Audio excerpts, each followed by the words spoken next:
Yema another on the floor of Parliament. Dr. Cassiel Ato Forson, Ubibeka say expose pa. Eko PM or Parliament na busiafo na nyasem kitwo. Hey, also former Rose Minister, Bantama MP, Asenso Boakye actual letter comma His Excellency John Dramani Mahama. Se Kumasi and Accra-Ksi Expressway no. Esunim faso. Hey, can you imagine? Na enti His Excellency interest our project in him. Mempese majedi se Honorable Asenso Boakye etro krata bi sa ekoma His Excellency. Anka me ho bedwiri me yie papa. Sane se wunti yempe development anase dentia. Anyway, yede ho nsem eba sen ana Dr. Cassiel Ato Forson eka sansem de bro nana Janto TV. Owie no osa responding to a lot of the minority MPs now raising issues and concerns about the 2026 budget. No, na the closing remarks on the 2026 budget and rather on the floor of Parliament. Channel so Sanana Janto TV. Mpacho obe click the subscribe button. Amabisia. We have bell notification icon. Na what turning on. Send a video ni drop here. You'll be the first person to get the video. No share in Mpacho. Obe leave a comment in the comment section. I feel we are. Obe share na for anya bi ashe.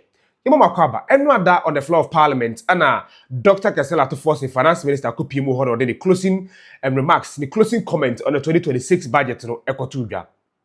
Nabusiafo, Okasano, or the Tuja say, one man, the deputy, any some officers at the Finance Ministry, ebet na Parliament, or we see a minority in the concerns and issues of raising about the 2026 budget. No, and the end of the Juma DNA a simple, obo dia. The Okafa budget no respond no clarify obodi abena o say asare no abodi na afanyoma ke no abodi din na the Okafa budget no so clarify na enya asem kitwa na okasa na ekopiem e Asenso Boakye so ye but before somebody Asenso Boakye dey mebro no e ho na juice no but before that yenkotie ensem a obobo NPP MPs ni din ensem wo kafa budget no any response omo say I mean in terms of amamu ni economy no who say His Excellency John Dramani Mahama ya de panti MPP for omuni any right be aso raise concerns about the 2026 budget especially by the omuja economy before so move free power in 2024 December and yenko the first insert from Dr. Cassiel Ato Forson ye ba ye de Asenso Boakye party no so ebebremo. Mr. Speaker, 2 weeks ago, acting under the authority of His Excellency the President, I presented the 2026 budget statement and economic policy of government to this House.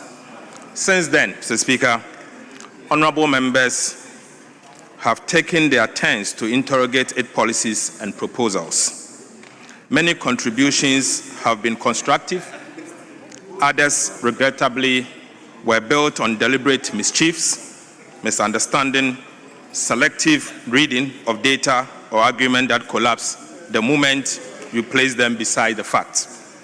Mr. Speaker, this is a House of Records. So in concluding, I'll take my time to correct some misimpressions and some information that has been placed unanswered. Mr. Speaker, first, let me start with a statement made by Honorable Abena Osei-Asare on industry, growth, and 1D, 1F argument. Mr. Speaker, my colleague, the Honorable Abena Osei-Asare, claimed that industry slowed because of 1D, 1F, and that 1D, 1F has been cancelled, and as a result, the industry growth has slowed. Mr. Speaker, according to the Ghana Statistical Service, the oil and gas subsector contracted by 18.1% in the first quarter of 2025 and 22.5% in the second quarter, averaging about 20.1% in the first half of 2025. That single structural shock pulled overall industry growth down to 3.4% in the first half of 2025.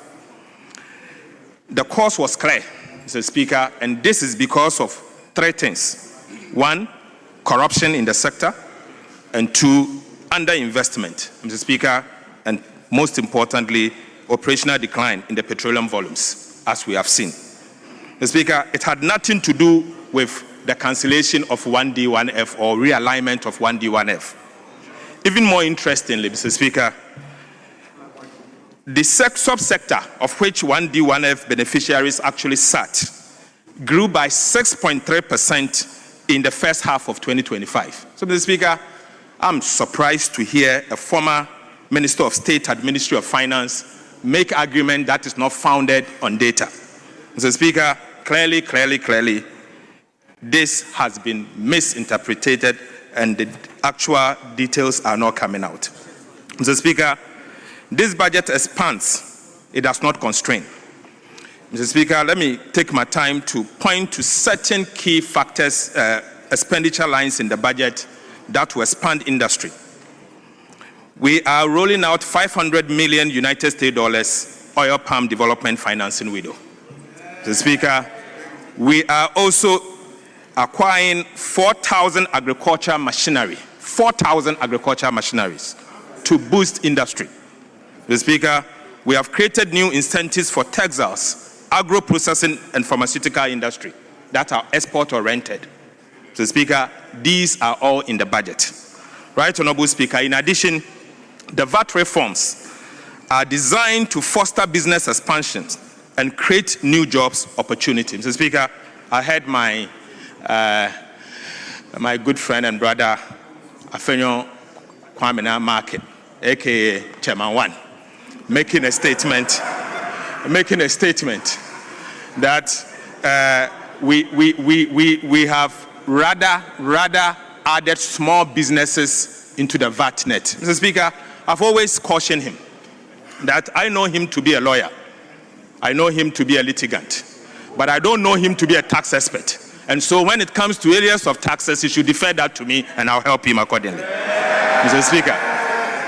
Speaker, rather, what this government has done is that we have exempted businesses turning over up to 750,000 Ghana cedis from the charging and collection of VAT. This is a government that cares.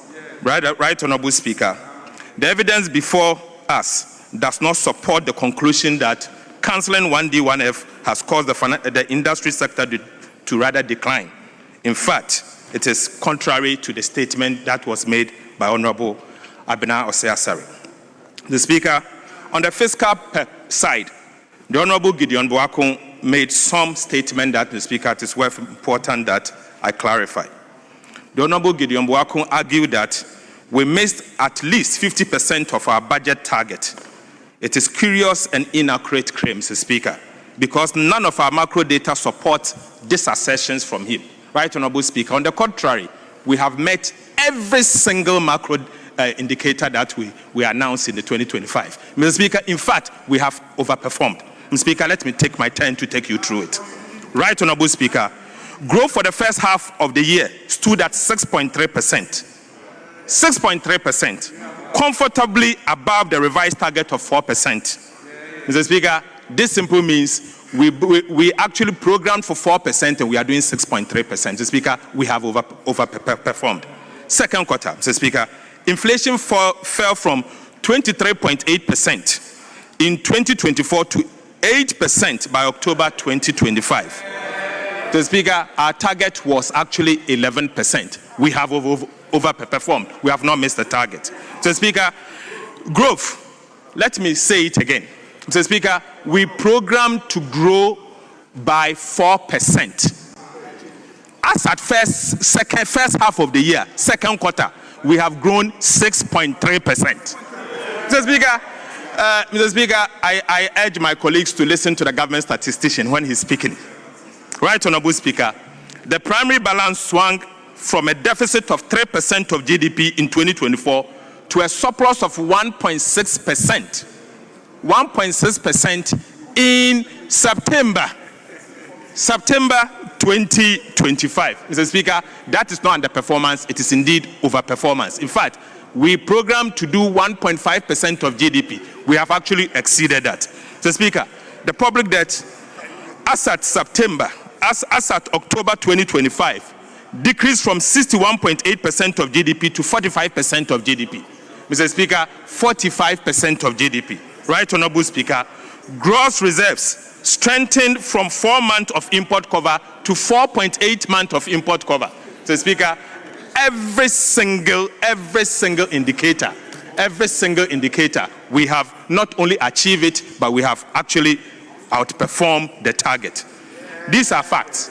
Mr. Speaker, these are facts. They are recognized by the markets, by the investor community, recognized by rating agencies and international communities, including the IMF and the World Bank. These are facts. Mr. Speaker, this is not a profile of a government that misses target. In fact, this is a profile of a government that is regaining credibility through discipline. And that is the record of President Mohamed's administration. Mr. Speaker, I'll now take you to growth, jobs, and the logic that our colleague from the MPP raised. Mr. Speaker, the opposition, or the minority, through again the Honorable Kojo Oponkroma, Honorable Abena Sare, and then Honorable Dr. Amin Adam, says projecting 4.8% growth in 2026 after a strong first half growth in 2025 is illogical.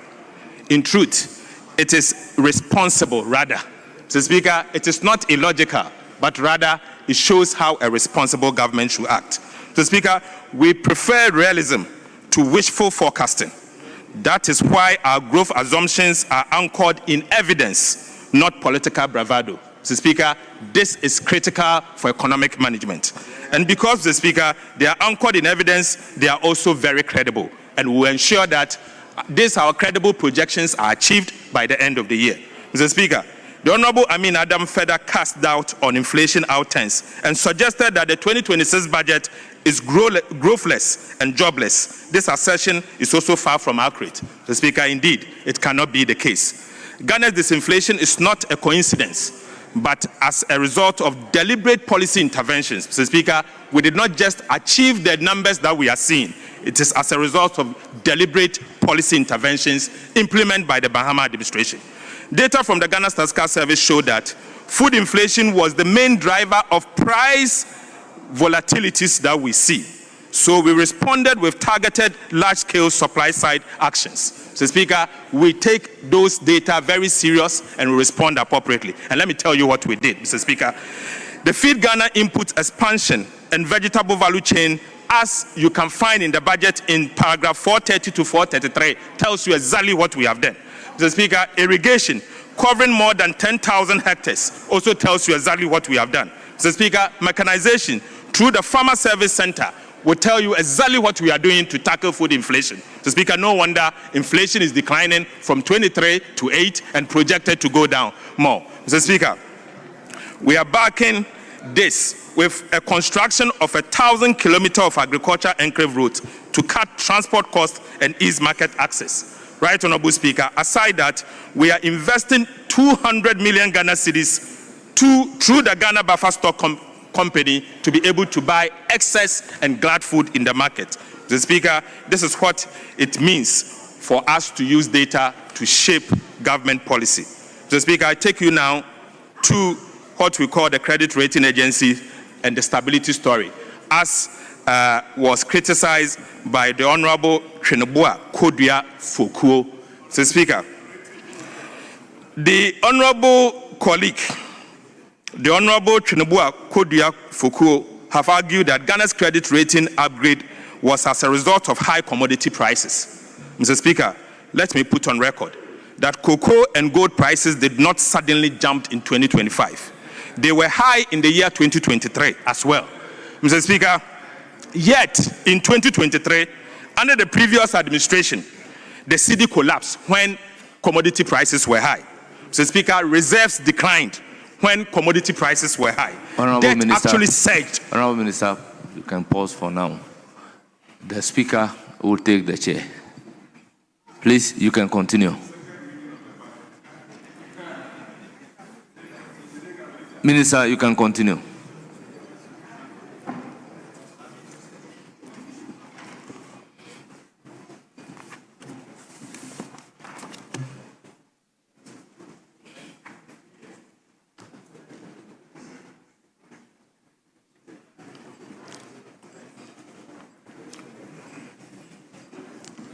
Thank you, Mr. Speaker. Mr. Speaker, in 2023, under the previous administration, the cedi collapsed when in fact commodity prices had recorded all-time high.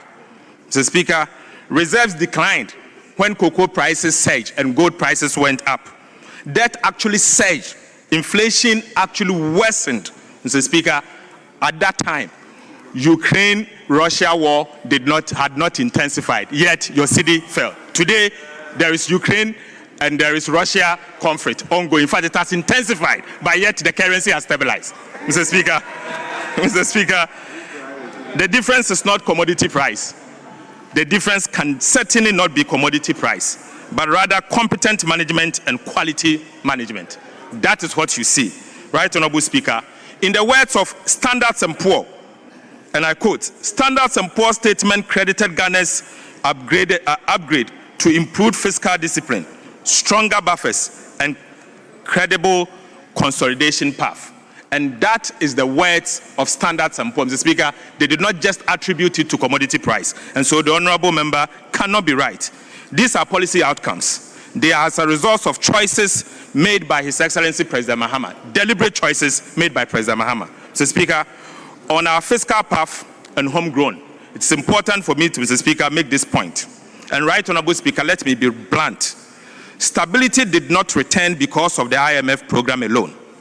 As a core member of the opposition claimed, Mr. Speaker, stability returned because this government chose a fundamental different path, an expenditure-led consolidation instead of revenue-led consolidation that protected citizens from further tax fatigue. Mr. Speaker, that is exactly what President Mahama decided to do.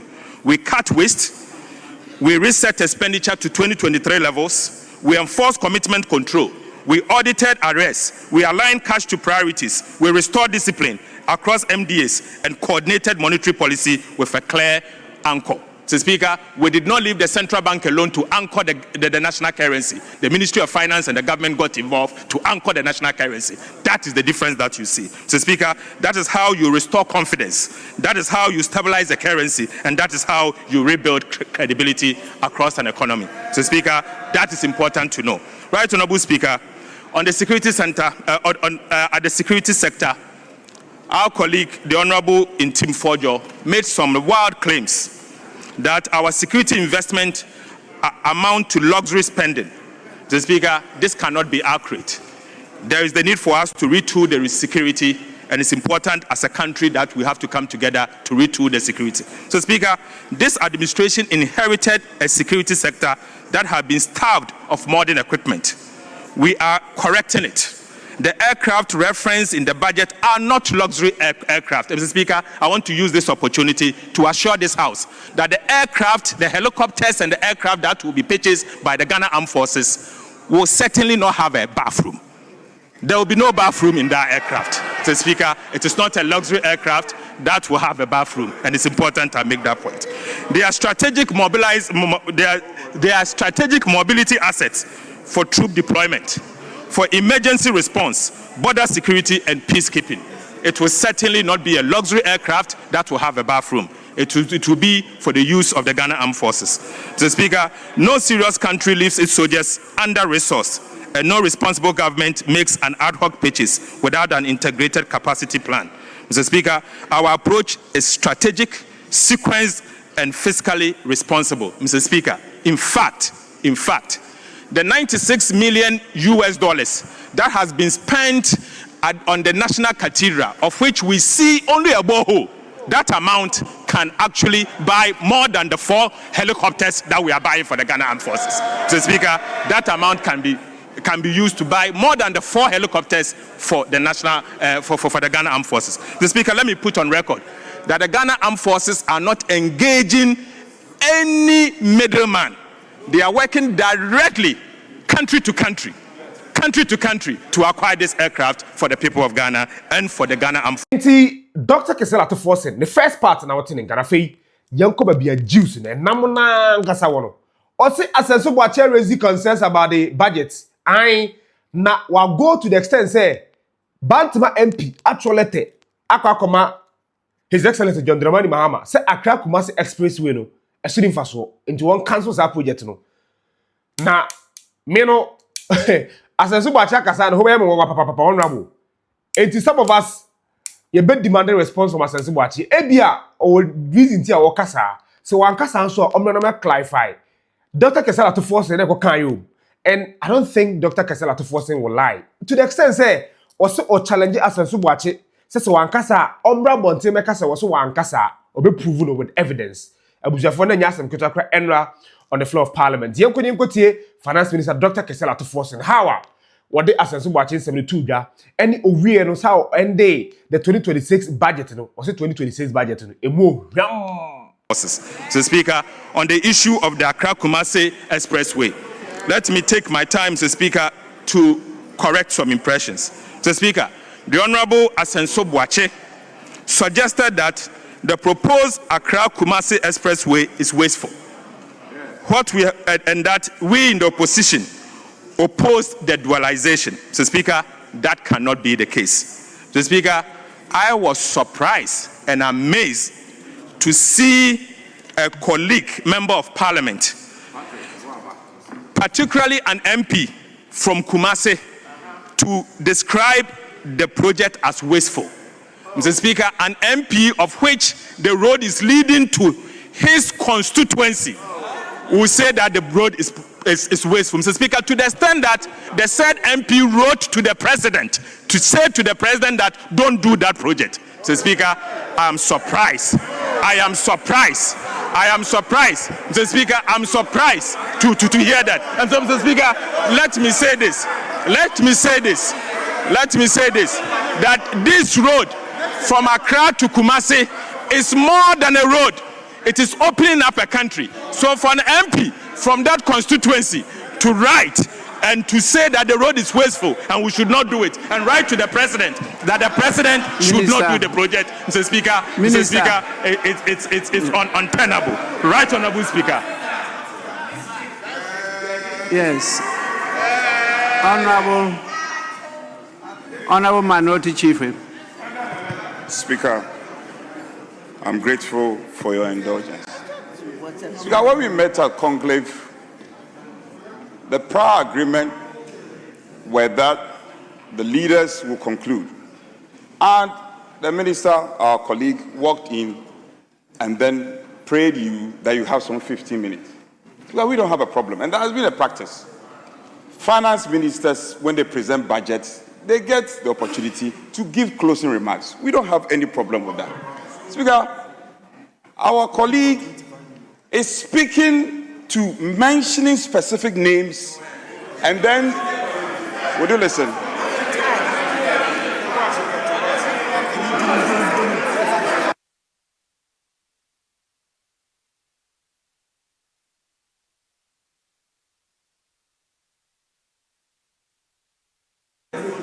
Speaker, if anybody on the majority side wishes to speak, get up and catch the other speaker. Speaker, it cannot be. The minister, we don't have a problem if he's giving closing remarks. He had begged for 15 minutes. Now he's mentioning specific members and attacking them. Now, Speaker, if it is the case, these colleagues are not in the chamber. And largely,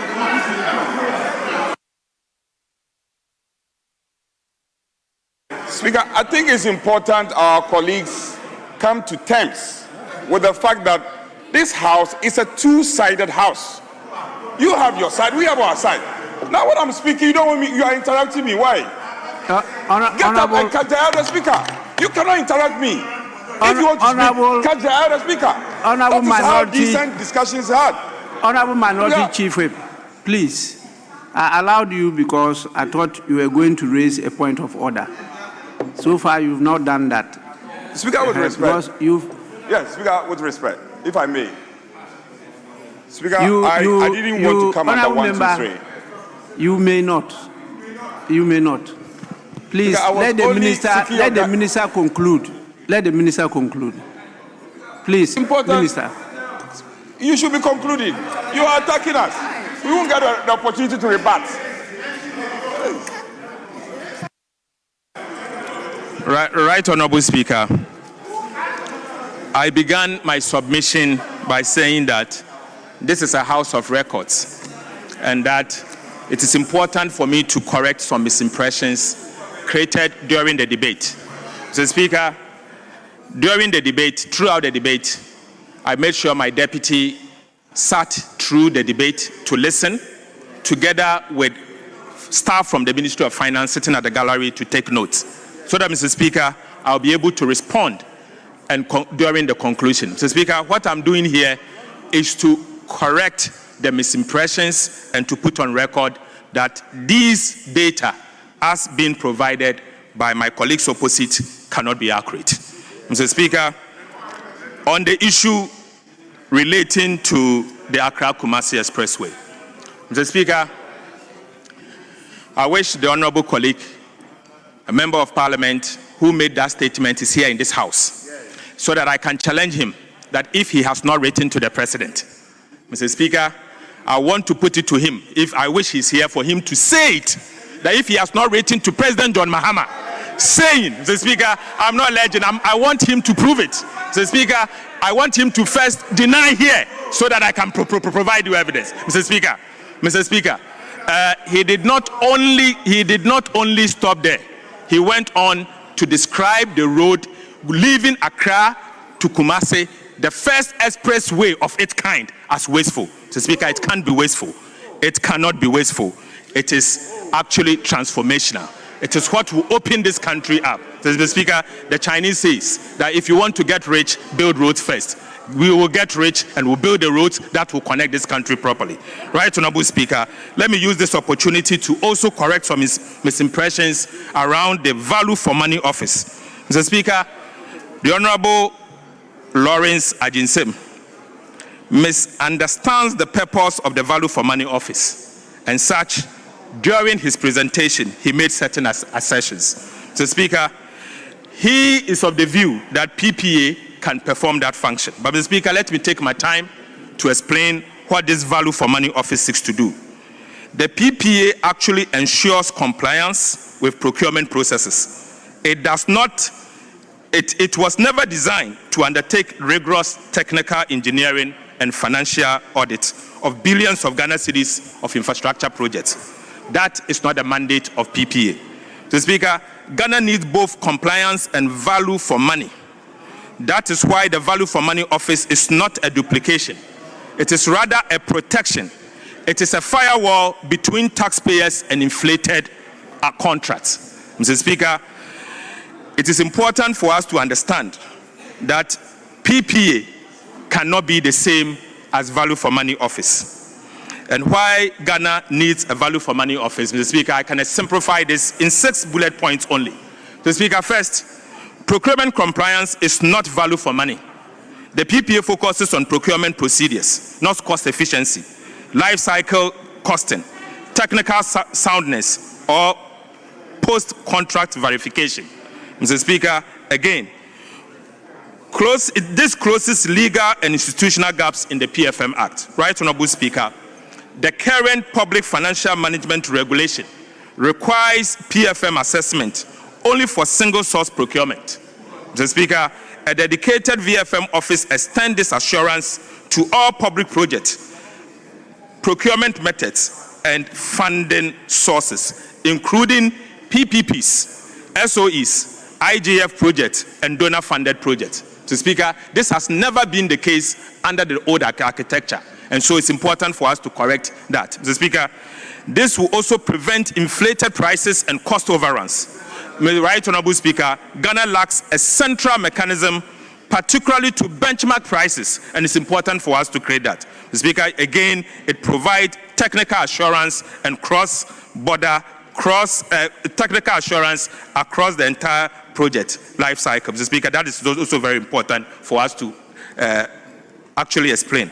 Mr. Speaker, the PPA office will create an independent oversight mechanism. Up to today, that is missing. And it also aligns with Ghana and global best practices. Mr. Speaker, it's important for me to stress that today, as we speak, we have value for money office structure in the United States, in Canada, right, Honorable Speaker, in the UK, again in Singapore. All these countries today have a value for money office different from their procurement architecture. And so, Mr. Speaker, getting PFM architecture that will ensure value for money by creating a value for money office that will be equipped with the right people will be important for our country going forward. Right, Honorable Speaker, the PPA regulates procurement procedures and does not provide project delivery as far as fair pricing is concerned. Its mandate is limited to checking it against certain flaws that we have seen. Mr. Speaker, the VFM office is adding additional layer and to ensure that our contract deserves and gets the needed pricing that we have seen that is missing in this country. Mr. Speaker, unfortunately, overpricing has become a big issue in this country. Overpricing of contract has become endemic in our country, and so it's important for us to deal with it. Mr. Speaker, I will end by making this statement. Right, Honorable Speaker, this budget delivers the following for the ordinary Ghanaian. We allocated 1.1 billion Ghana cedis to LEAP to protect the vulnerable. Aside that, we allocated 401 million Ghana cedis for the Women's Development Bank. We allocated 8.9 million Ghana cedis for District Assembly Common Fund, of which 7.2 billion Ghana cedis will go to the assemblies directly. 7.2 billion cedis will go to the assemblies directly. So, Speaker, we also allocated 500 million Ghana cedis to the district housing scheme. 20 million Ghana cedis was allocated to support Kumewood so that we can grow the film industry. Mr. Speaker, 2.3 million Ghana cedis was allocated to the Mahama case. 3 billion was allocated for textbooks, and 30 billion was allocated for the big push. So, Speaker, let me conclude by saying this. My colleague, the Honorable Afenyo Makin, made this statement.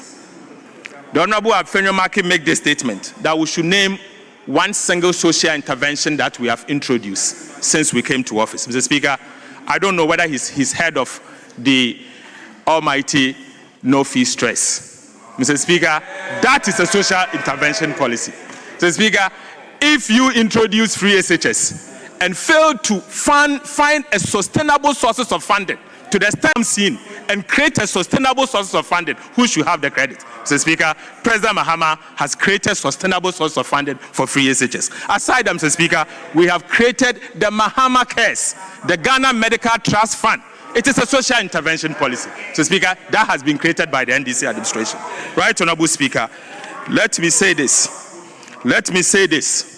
Ghana is on course. John Mahama is on course. And NDC is doing well and serving the people of Ghana with discipline. Mr. Speaker, we'll do just that, and we'll do it for the people of Ghana. Mr. Speaker, I conclude. Abusafo, yadamu nyina se muni yedi juma enne on Nana Jantua TV. Minim what you make of the video. Leave your comment in the comment section. Afi we are obeshare video na mafoforo anya bi ahweba okokra no na subscribe channel na ama we are bell notification icon that will screen so na what turning on say the video dey drop here. In the next episode, possibly Dr. Samuel Kojo Jantua, the Sokato man, Nana Jantua, Obertin and Karadi on Nana Jantua TV, Makramo.